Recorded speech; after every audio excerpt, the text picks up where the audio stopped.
On these timers, you want to turn and set the time to the current time.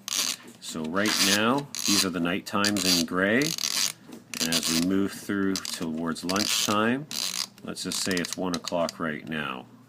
All of these should be up, all of these tabs. Those are the times that it's all off. Okay?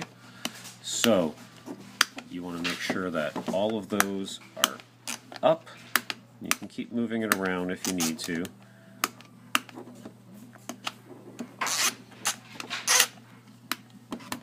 Just use your fingernail to kind of pull up the tabs. Now, so resetting back the time to 1 o'clock is right there.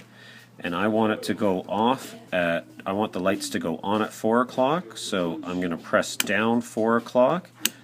And I want them to go off at 12. It's not exact, however, so there's 12 o'clock. If I want to add more time, I would press down to 1 o'clock. If I want it to go off earlier, I'd pull those back up. Here I have it set to turn off at 11 o'clock. Okay?